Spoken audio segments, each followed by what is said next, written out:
Chapter 19. When Anna went into the room, Dolly was sitting in the little drawing room with a white-headed fat little boy, already like his father, giving him a lesson in French reading. As the boy read, he kept twisting and trying to tear off a button that was nearly off his jacket. His mother had several times taken his hand from it, but the fat little hand went back to the button again. His mother pulled the button off and put it in her pocket. "Keep your hands still, Grisha," she said, and she took up her work, a coverlet she had long been making. She always set to work on it at depressed moments, and now she knitted at it nervously, twitching her fingers and counting the stitches. Though she had sent word the day before to her husband that it was nothing to her whether his sister came or not, she had made everything ready for her arrival and was expecting her sister-in-law with emotion. Dolly was crushed by her sorrow, utterly swallowed up by it. Still, she did not forget that Anna, her sister-in-law, was the wife of one of the most important personages in Petersburg and was a Petersburg grand dame. And thanks to this circumstance, she did not carry out her threat to her husband. That is to say, she remembered that her sister-in-law was coming. And after all, Anna is in no wise to blame, thought Dolly.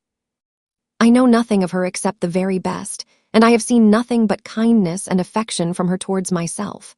It was true that as far as she could recall her impressions at Petersburg at the Karenins, she did not like their household itself. There was something artificial in the whole framework of their family life. But why should I not receive her? If only she doesn't take it into her head to console me, thought Dolly.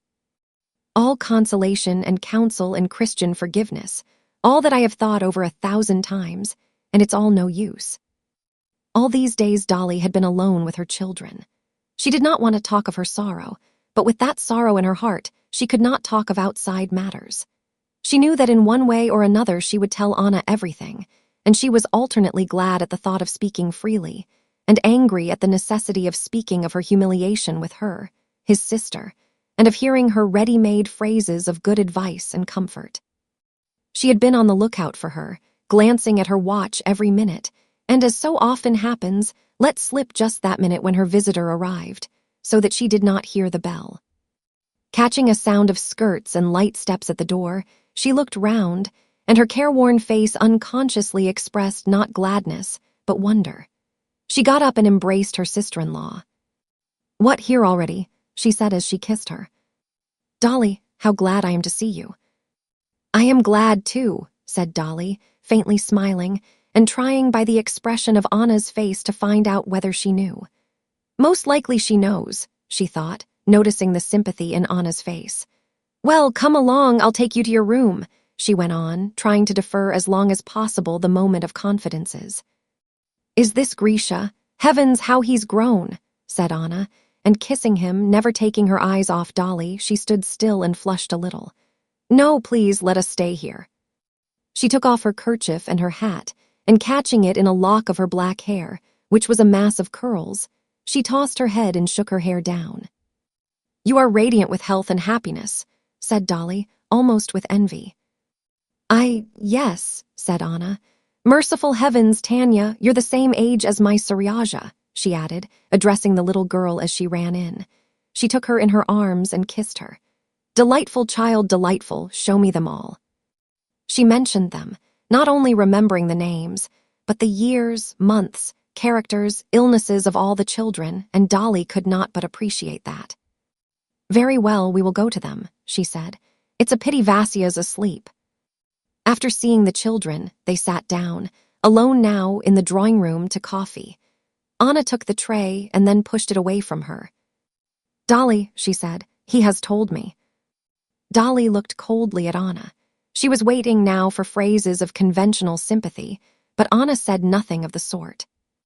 "Dolly, dear," she said, "I don't want to speak for him to you, nor to try to comfort you. That's impossible. But darling, I'm simply sorry from my heart for you." Under the thick lashes of her shining eyes, tears suddenly glittered. She moved nearer to her sister-in-law and took her hand in her vigorous little hand. Dolly did not shrink away, but her face did not lose its frigid expression. She said, "To comfort me's impossible. Everything's lost after what has happened. Everything's over."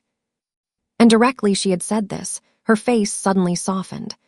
Anna lifted the wasted, thin hand of Dolly, kissed it, and said, But Dolly, what's to be done? What's to be done? How is it best to act in this awful position? That's what you must think of. All's over and there's nothing more, said Dolly. And the worst of all is, you see, that I can't cast him off. There are the children, I am tied, and I can't live with him. It's a torture to me to see him. Dolly, darling, he has spoken to me, but I want to hear it from you. Tell me about it. Dolly looked at her inquiringly. Sympathy and love unfeigned were visible on Anna's face. Very well, she said all at once. But I will tell you it from the beginning. You know how I was married. With the education Mama gave us, I was more than innocent. I was stupid. I knew nothing. I know they say men tell their wives of their former lives, but Stiva, she corrected herself. Stepan Arkadyevitch told me nothing. You'll hardly believe it, but till now I imagined that I was the only woman he had known. So I lived 8 years. You must understand that I was so far from suspecting infidelity. I regarded it as impossible, and then try to imagine it with such ideas to find out suddenly all the horror, all the loathsomeness. You must try and understand me, to be fully convinced of one's happiness and all at once. Continued Dolly, holding back her sobs, to get a letter, his letter to his mistress, my governess. No, it's too awful. She hastily pulled out her handkerchief and hid her face in it. I can understand being carried away by feeling, she went on after a brief silence, but deliberately, slyly deceiving me, and with whom? To go on being my husband together with her. It's awful. You can't understand. Oh, yes, I understand. I understand. Dolly, dearest, I do understand, said Anna, pressing her hand. And do you imagine he realizes all the awfulness of my position? Dolly resumed. Not the slightest. He's happy and contented. Oh, no, Anna interposed quickly. He's to be pitied. He's weighed down by remorse. Is he capable of remorse? Dolly interrupted, gazing intently into her sister-in-law's face. Yes, I know him. I could not look at him without feeling sorry for him. We both know him. He's good-hearted, but he's proud, and now he's so humiliated. What touched me most? And here Anna guessed what would touch Dolly most. He's tortured by 2 things, that he's ashamed for the children's sake, and that, loving you, yes, loving you beyond everything on earth, she hurriedly interrupted Dolly, who would have answered. He has hurt you, pierced you to the heart. No, she cannot forgive me, he keeps saying. Dolly looked dreamily away, beyond her sister-in-law, as she listened to her words. Yes, I can see that his position is awful. It's worse for the guilty than the innocent, she said, if he feels that all the misery comes from his fault. But how am I to forgive him? How am I to be his wife again after her? For me to live with him now would be torture, just because I love my past love for him. And sobs cut short her words. But as though of set design, each time she was softened, she began to speak again of what exasperated her. She's young, you see, she's pretty, she went on. Do you know, Anna, my youth and my beauty are gone, taken by whom? By him and his children. I have worked for him, and all I had has gone in his service, and now, of course, any fresh, vulgar creature has more charm for him. No doubt they talked of me together, or, worse still, they were silent. Do you understand? Again her eyes glowed with hatred. And after that he will tell me. What? Can I believe him? Never. No, everything is over, everything that once made my comfort, the reward of my work and my sufferings. Would you believe it? I was teaching Grisha just now. Once this was a joy to me, now it is a torture. What have I to strive and toil for? Why are the children here? What's so awful is that all at once my heart's turned, and instead of love and tenderness, I have nothing but hatred for him. Yes, hatred. I could kill him. Darling Dolly, I understand, but don't torture yourself. You are so distressed, so overwrought, that you look at many things mistakenly. Dolly grew calmer, and for 2 minutes both were silent. What's to be done? Think for me, Anna, help me. I have thought over everything, and I see nothing. Anna could think of nothing, but her heart responded instantly to each word, to each change of expression of her sister-in-law. One thing I would say, began Anna. I am his sister, I know his character, that faculty of forgetting everything, everything. She waved her hand before her forehead. That faculty for being completely carried away, but for completely repenting too.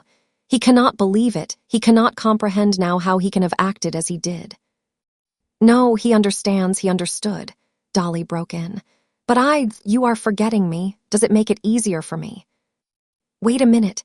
When he told me, I will own I did not realize all the awfulness of your position. I saw nothing but him and that the family was broken up. I felt sorry for him, but after talking to you, I see it as a woman quite differently. I see your agony and I can't tell you how sorry I am for you.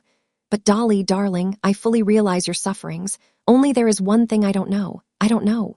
I don't know how much love there is still in your heart for him.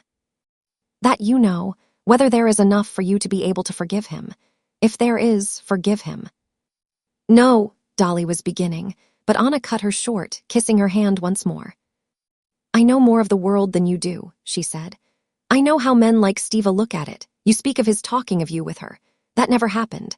Such men are unfaithful, but their home and wife are sacred to them. Somehow or other these women are still looked on with contempt by them and do not touch on their feeling for their family.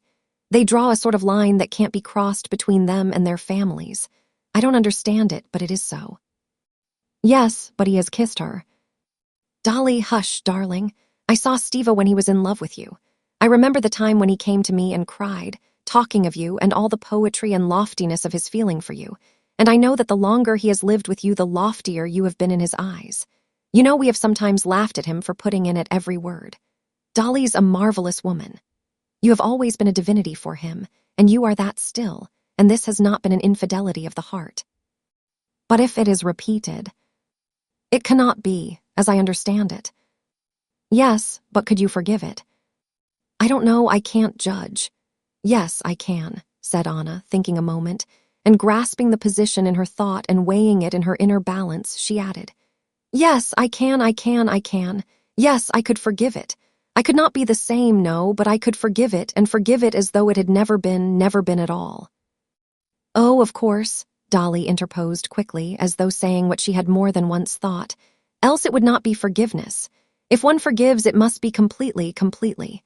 Come, let us go. I'll take you to your room, she said, getting up, and on the way she embraced Anna. My dear, how glad I am you came. It has made things better, ever so much better.